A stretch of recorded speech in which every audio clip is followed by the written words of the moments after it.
wedi dechrau. Wel, ni'n edrych y bore yma.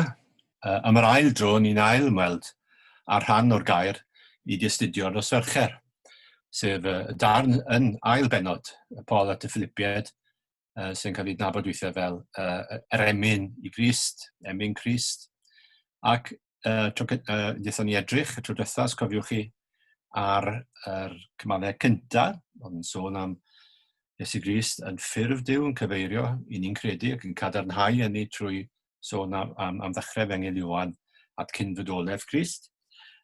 Bore yma, i ni'n edrych ar yr adnodau hyn yn Philippiaid, dyma'n man cychwyn ni, ond fe'i gwacawod ei hun.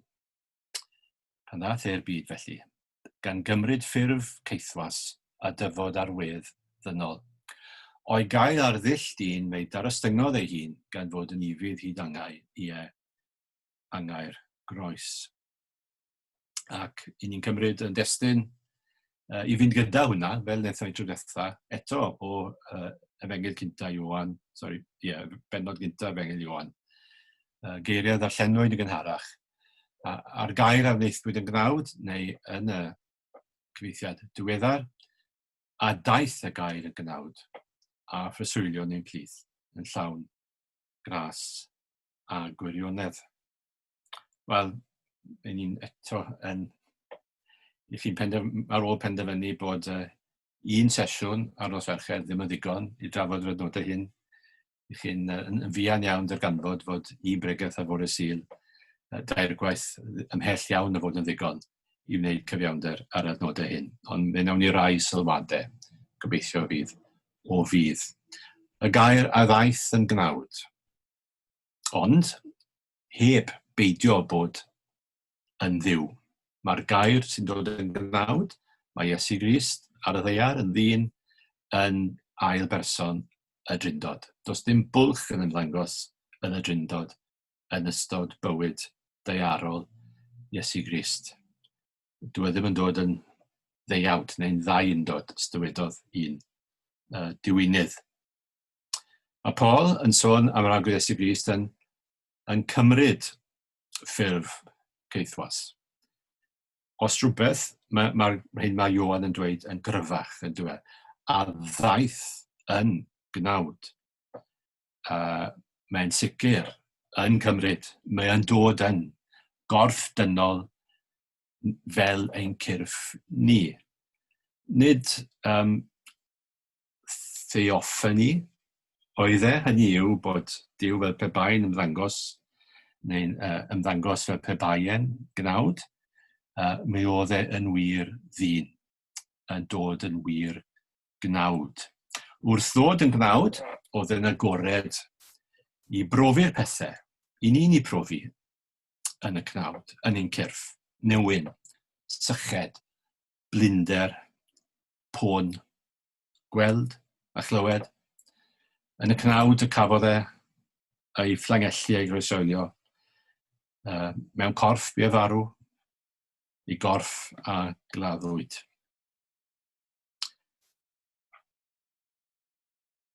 Wrth ddod yn gnawd hefyd, yr oedd hefyd yn agored i brofi ein teimladau ni, ein profiadau ein teimladau ni. Mae'r un esboniwr yn nodi 4 peth fan hyn. Roedd gan yr agwedd Iesu Grist, mae'r rhain i gyd yn pethau rhyfeddol ac anodd iawn i ni am gyffred yn llawn yn dyn nhw. Ac eto maen nhw'n gysur i ni. Roedd ganddo fe serchiadau dynol. Roedd ganddo fe ffrindiau. Oedd e'n gwybod beth oedd cyfeillgarwch ddynol, os mynnwch chi. Fe ddwysodd ddeuddeg o bobl arbennig i fod yn agos at fe. Mwyn iddynt fod gydag ef, medde Marc. Ac rhain gosach neu gilydd, ac un ohonyn nhw, y disgybl oedd Iesu'n ei garu, yn ffrind mynwesol. Mae'n y gyfeiriadau ato fe'n ymwneud yn dyner iawn a'i fam. Mae'r gair yn dweud bod wedi hoffi y dyn ifanc cyfoethog oedd ato fe i ofyn bethau iddo fe. Oedd gydag y deimladau dynol yn ei plith nhw, dristwch a mesur o ofn. Roedd ganddo fe y gynedd ddynol, beth sy'n ynddo ni, oedd e wynebu sefyllfaoedd lle roedd e'n dewis pethau. Gawn ni nôl at hyn, efallai bod elfed o ddewis yn y feidar ostyngodd ei hun. A falle bod e'n mynd ymhellach na dim ond dod yn gnawd am gnawdoli. Ond sicr, mae'n dewis, hynny yw mae'r wrth ymateb i demtiad Satan, mae'n dewis peidio a throi cerrig yn fara. Mae'n dewis peidio a ddoli Satan, peidio a daflu ei hun o gopa'r deml. A mae'n dewis yfed y gwpan mae'r tad yn ei roi iddo fe.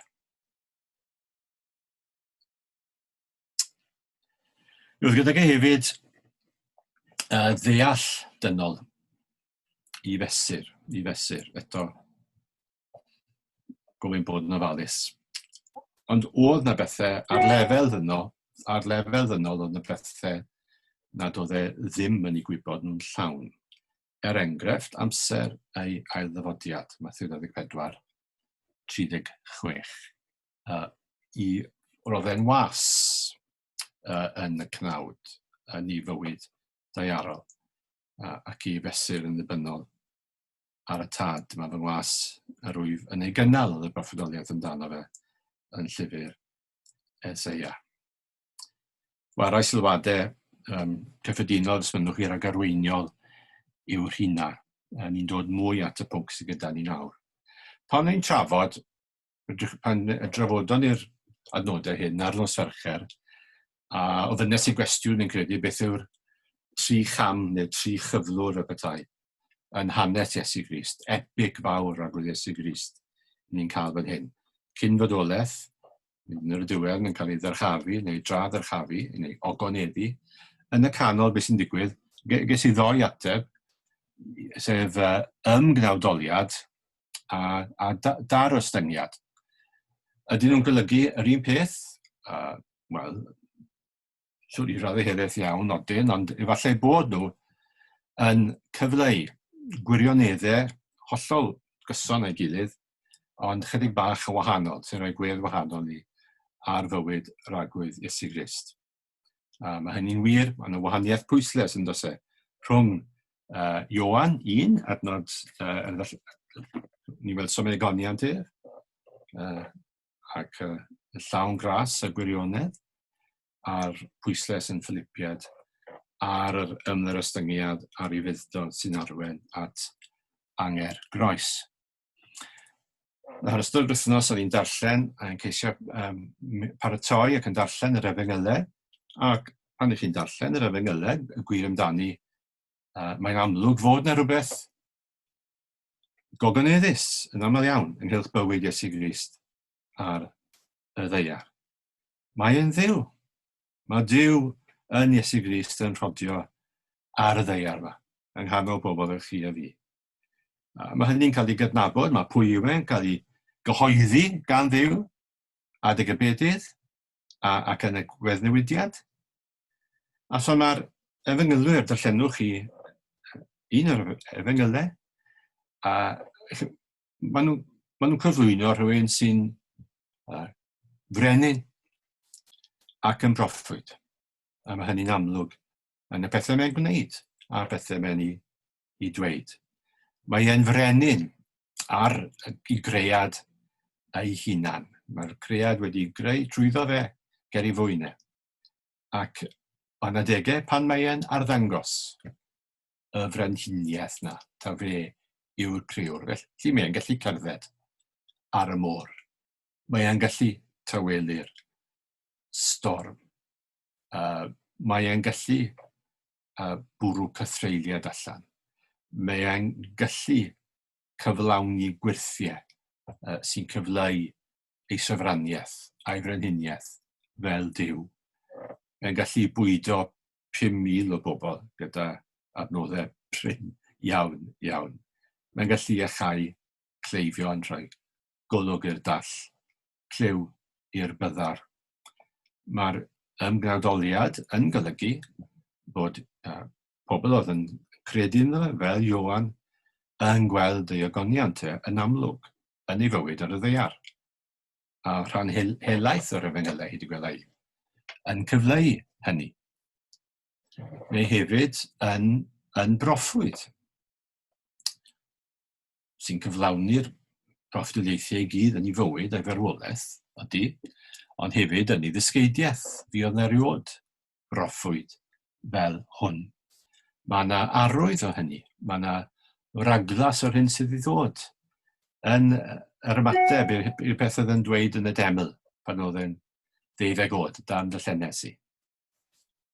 Yn ystod i weinidogaeth wedi'n gyhoeddus, faint bynnag o flynyddoedd oedd hynny ar ôl hynny, tua 19 mlynedd efallai, rownd yr amser yna, daeth hi'n amlwg i bawb fod e'n llyfaru fel un ag awdurdod ganddo, ac fel un gwahanol i lawer o'r arweinwyr crefyddol, a hynny'n ennyn wrth gwrs i cystuneb nhw. Mae ddysgeidiaeth am deyrnas nefoedd yn rhyfeddol. Mae'r dymhegion hynod yma, mae'n ei llyfaru. Mae yna rhywbeth aruchel, ysblennydd, gogoneddus yn eu cylch nhw. Mae yna elfennau brenhinol a phreswylio ynddo fe fel arweinydd. Felly ddim yn meddwl defnyddio'r term yna yn aml, ond mae e'n arwain.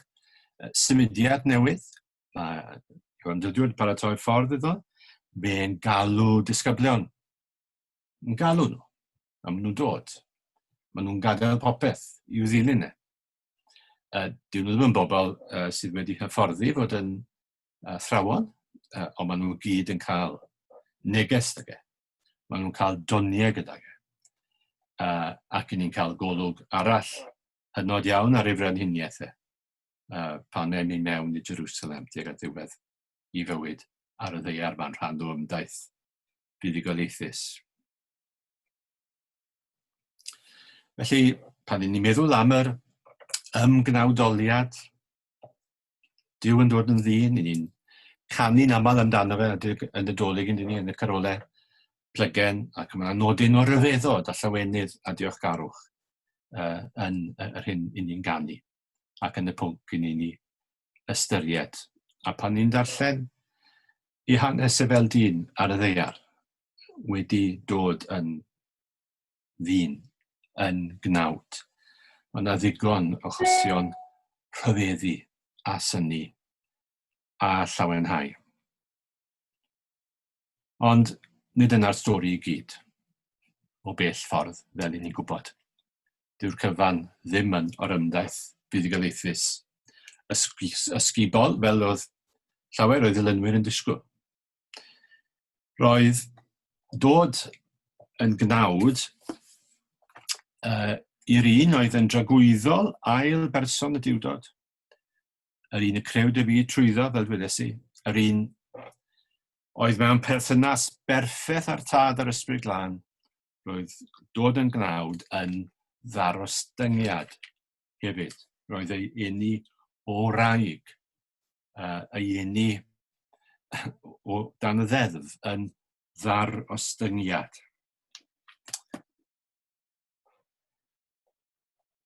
Ei ganwyd e, wel, fe'i cariwyd e yng nghroth ei fam, yn rhan o deulu oedd yn ei fyddhau i orchymyn Augustus Caesar i drethu'r holl fyd, sef yr ymerodraeth Rhufeinig pryd hynny.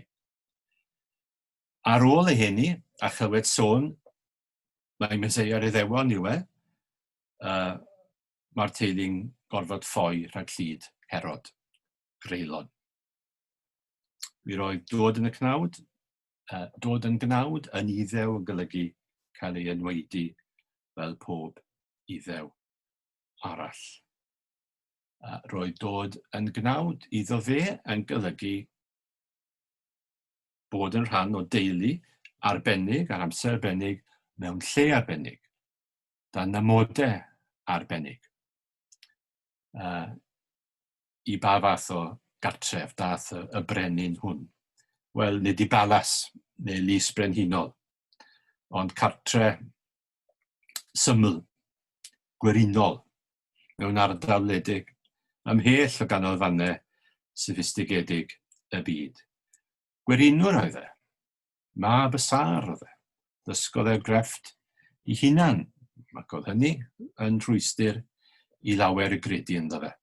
Ond nid hwn yw'r sar o'n nhw'n gweud. Ond gwybod pwy oedd e? Fel i ni, mae'r Cymru hoff a dweud, fi'n gwybod pwy staf fi nawr, fi'n gwybod pwy ti. O felly o lawer o bobl yn meddwl, mab Mair yw hwn, y sar, ni'n gwybod pwy yw ei frodyr e, a'i deulu fe. O dag ag gefndir felly, penodol. Daros dyngedig os fynwch chi. Gwerinol, dosbarth gweithiol.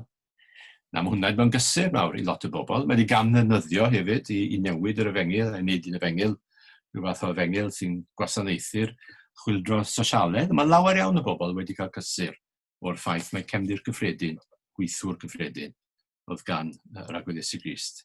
Mae gan y bardd Cymraeg Gwenallt ddwy gerdd am hynny, dwi ddim yn mynd i dyfynnu nhw, ond gallai anfon cyfeiriadau ydych chi eisiau.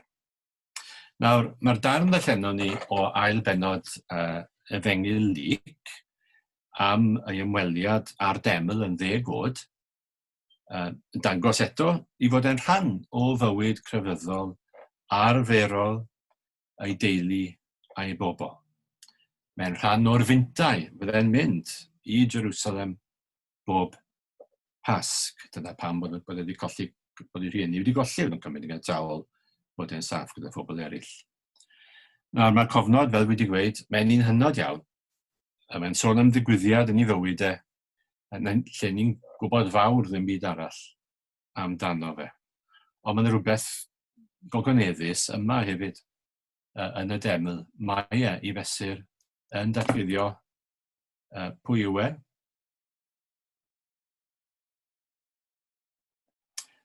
Er nad oes neb yn deall hynny ar y pryd. Rhywbeth gogoneddus a rhywbeth cyffredin hefyd, achos mae'n un o'r dorf hefyd yn dywe. A mae'n gwneud y peth roedd pob iddew a pob bachgen o'i oedran e neu agos at ei oedran e yn ei wneud. Ond mae'n disgrifiad hefyd, fi'n credu disgrifiad ohono fe yn y deml, a phawb yn synnu at rytebion yn rhoi i'r athrawon. Mae'n tafod i goleini ar fywyd Iesu Grist cyn iddo ddechrau ar ei weinidogaeth gyhoeddus. Bywyd diwiol, diw ganolog. Mae'n ceisio pethau'r tad, pethau ei dad. Mae'n tyfu meddai'r gair yn gorfforol ac yn ysbrydol, ac mewn ffafr gyda Duw a dynion. Ni'n awgrymu bod pobl yn sylwi arno fe ac yn cydnabod i sancteiddrwydd a'i gymeriad dilychwyn e.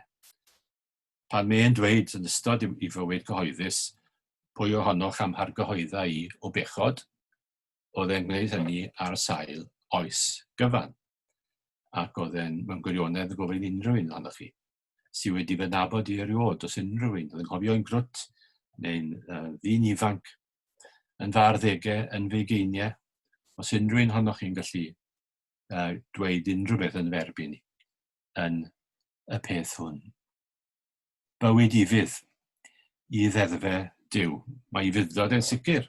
Yr fuddod mae Paul yn ei grybwyll, mae'n cynnwys hyn yn dywe. Bywyd ifydd bob dydd i ddeddfe Duw, yn cyflawni y gyfraith, popeth, pob iot a thipyn ohoni. Bob dydd.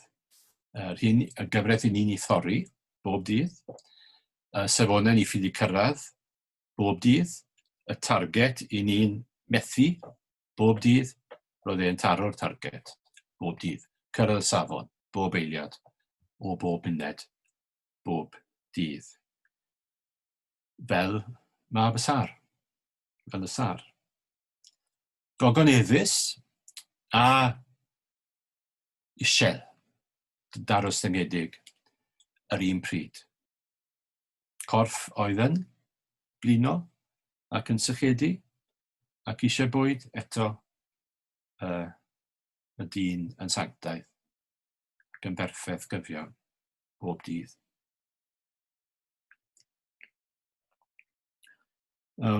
Wrth, mae Paul yn dweud, wrth beidio chyfrif cydraddoldeb a Duw, yn beth i ddal gafel arno, ac wrth wacau neu ddibrisio hunan, neu di hunan yn ddim, ond y bethau'n dilyn i hynny, ond y bethau yr agwedd Iesu Grist yn gorfod i wynebu a'i dioddau, a'i goddau yn sgil hynny. Oedd e'n dod i godi babell i fyw mewn byd pechadurus, yng nghanol pobl fel chi a fi. Nawr, fe ddylai fe fod yn anodd ac yn faich i'r dyn neu'r wraig dduwiol i fyw yn y byd i ni'n byw ynddo fe. Falle dyle fe fod yn fyw yn fwy o faich i ni nag yw e. Wel, dychmygwch sut faich oedd e i'r arglwydd Iesu Grist.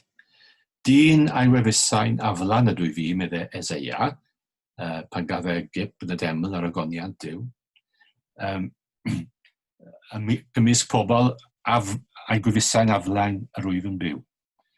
Wel, Iesu Grist yn ddyn a gwefus a meddwl a gweithredoedd perffaith llawn yn byw ymysg pobl a'i gwefusau, a'i gweithredoedd, a'i meddyliau yn ddrwg ac yn aflan.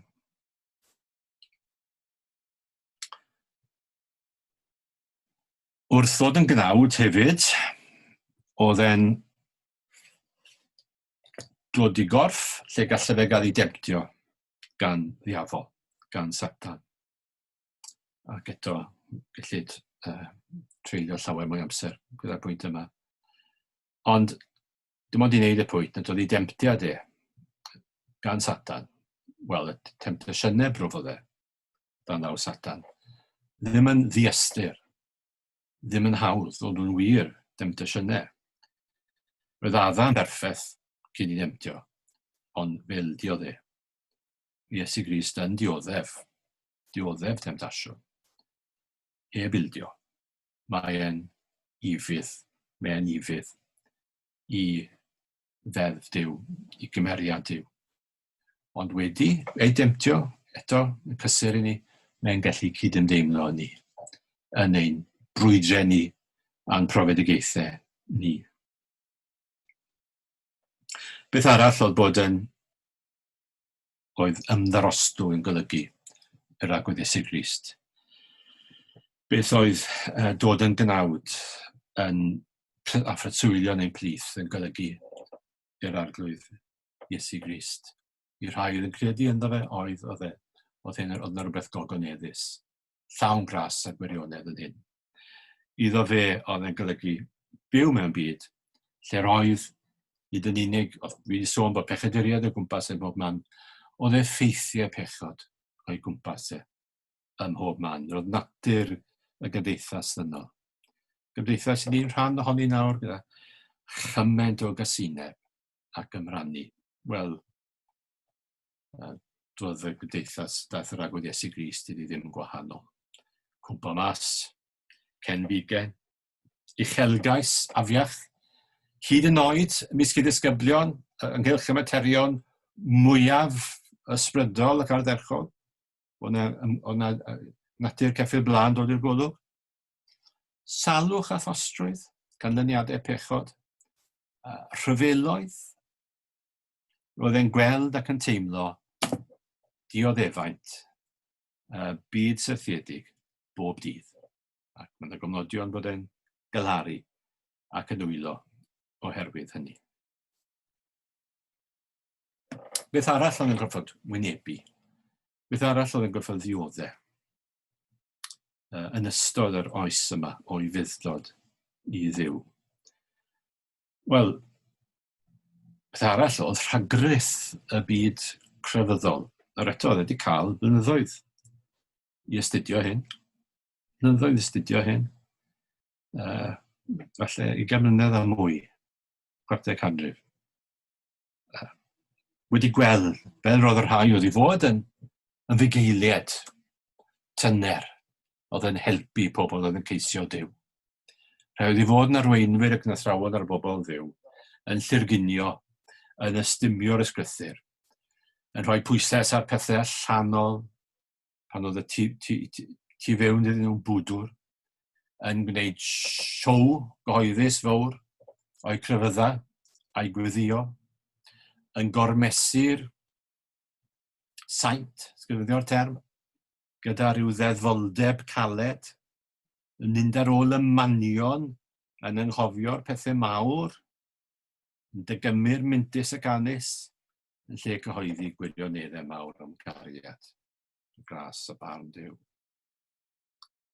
Ac pan ddaeth tymor dysgu yn agored i'r agwedd Iesu Grist, fel gwyddo ni, oedd e ddim yn ôl o ddweud hyn, oedd e'n chwyrn iawn doedd e, i gondemniad o'r Phariseaid a'r gai athrawon ac eraill.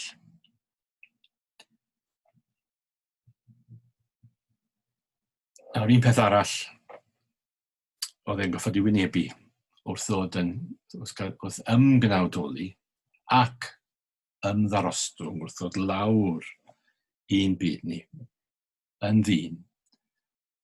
Oedd e'n gorfod wynebu angrydiniaeth, dynion a menwod bechadurus. Angrydiniaeth rhai oedd yn proffesu bod yn bobl Dduw. Ddim yn credu'r proffwydi. Ddim yn credu nac yn deall yr addewidion. Hyd yn oed y rhai gorau, falle, ohonyn nhw. Rhai mwyaf crefyddol. Rhai o'i gymdogaeth ei hunan yn Nazareth, oedd wedi cael cyfle i weld bod bendith Duw arno fe, a'i bod e'n siarad yn wahanol i bawb arall ac yn y awdurdod, maen nhw'n ei wrthod e, ddim yn credu ynddo fe. A rhai gosato fe, fel disgyblion, ar ôl misoedd, blynyddoedd yn ei gwmni fe, wedi cael digon o gyfle i weld yr arddangosfeydd a'i awdurdod diwiol ar fyd natur, ac enghreifftiau digonol o'i ddysgeidiaeth ddwyfol. Yn y diwedd, dyn nhw chwaith ddim yn credu'n llawn yn yr hyn mae'n mynd i wneud ac yn wir, ond nhw'n troi eu cefn arno fe ac mae yna enghreifftiau yn dos e o wadu ac o fradychu. Ac oedd yr angrydiniaeth yma a'r gwrthod yma wynebodd yr agwedd Iesu Grist. Oedd ar ei weitha pan oedd hi'n dod yn fater o ddeall a chredu beth oedd gwir bwrpas mawr ei ddyfod e i'r byd. Pam fod Duw wedi anfon ei unig anedig fab i'r byd. Mae pobl mae'n dweud wrth bobl fwy nag unwaith beth sydd o'i flaen e. Mae ffordd y groes yw ei ffordd e. Ffordd sydd yn arwen i'r groes. Bod marwolaeth o'i flaen e, a bod Duw yn mynd i'w gyfodi fe. Cyn iwedd newidiad, ar ôl i Pedr, yr un fydde yn ei fradychu fe, ni wadur mae ddrwg gen i, i'r gwaith. Pedr newydd atgan. Fi'n gwybod pwy wyt ti. Pobl eraill yn gweud beth eraill. Meseia Duw wyt ti. Yna mae'n dweud wrth i ddisgyblion fod yn rhaid iddo fe ddioddef llawer a chael ei wrthod gan yr huniried a'r prif offeiriad, a'r ysgrifenyddion, a'i ladd, a'r trydydd dydd ei gyfodi. Luc 9 yw hwnna. Mae'n dweud nhw eto nôl Luc, ar ôl y gwyddnewidiad, mae'n dweud nhw'n gofio'r geiriau hyn, mae'n dweud nhw. Mae mab y dyn i'w draddodi i ddwylo pobl. Mae'n wedi cael ei farnu a'i gosbi yn anheg. Wrth nesaid y groes, mae yn sefydlu swper yr arglwydd. Gan ei gliro bod y bara a'r gwyn yn cynrychioli ei gorffe, a'i waedau sydd ar fin cael ei torri, a'i gollwng. Nawr, Matthew, pennod 6, yn cofnodi ymateb Pedr ar ôl y glywed geiriau Iesu Grist am yr hyn oedd ei flaen. Beth mae Pedr yn dweud fe o? Na to Duw arglwydd, ni chaiff hyn ddigwydd. I ti. Ddim yn credu, ddim eisiau credu. Ac ymateb Iesu Grist yw gweld mae Satan sy'n defnyddio Pedr unwaith eto i geisio rwystro fe, a rhwystro cynllun mawr Duw i drefnu ffordd i achub pobl fel chi a fi. Dos ymaith o'n golwg Satan. Wel, pan mae Paul wrth y Philippiaid yn sôn am Iesu Grist yn ei ddarostwng ei hun, a bod yn ifydd, hyd angau'r groes. Wel, mae'r ifuddod na fel wedi gweud, mae'n cynnwys holl bywyd yr agwedd Iesu Grist. Ond mae'n debyg, mae'n debyg bod e'n sôn arbennig am yr plygu, am yr ymddarostwng, am yr ifuddhau i ewyllus Duw, i'r hyn sydd wedi cael i drefnu yn y cyngor bore, y ffordd i achub pechaduriaid. Mae'n gwybod beth sydd o'i flaen. Pobl eraill, eisiau dweutho fe, wel na, dim eisiau ti bil fel hyn, ond mae'n gwybod beth sydd o'i flaen. Mae'n gweld pawb yn cilio wrtho fe.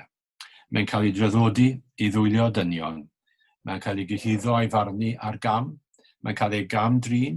Mae'n cael ei groesoelio yn warthus fel troseddwr gyffredin.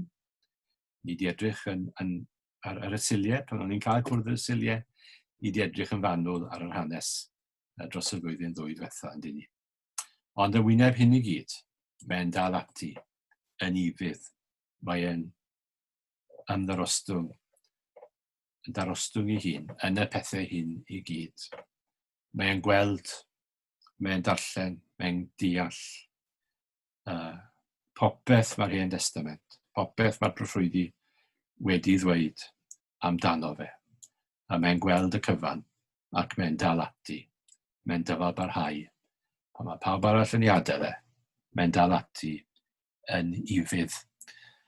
Mae'n gweld bod rhaid cyflawni geiriau'r Hen Testament, bod rhaid iddo fe sathru'r gwynrhyw ei hunan, heb neb o'r bobl gydag e. Mae'n gweld Eseia 53 nawr yn dod yn rhan iddo fe. Mae'n darllen y bennod honno, bob cymal. Mae'n deall yn llawn, ystyr ac arddocad pob gair, ond mae'n mynd mlaen yn ifydd at y groes, at angau'r groes.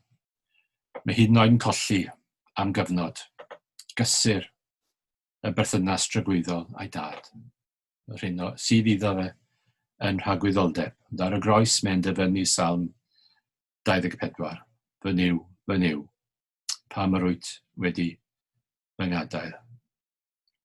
Ond mae'n ifydd trwy hyd angau'r groes ac yn angau'r groes. Lle mae e? Ar y degau i fywyd, fel mae'r efengylau, fel ni wedi dweud, yn arddangos nodweddion brenin, yn ei awdurdod ar fyd natur, proffwyd yn ei ddysgeidiaeth am deyrnas nefoedd, yn awr ar y groes, yn angau'r groes, gwas dioddefus yw e, yn wir, yn cyflawni swydd o ffeiriad nawr, yn rhoi ei hunan yn aberth, yn iawn dros pechodau ei bobl. Y bugail da sy'n rhoi ei einioes dros y defaid.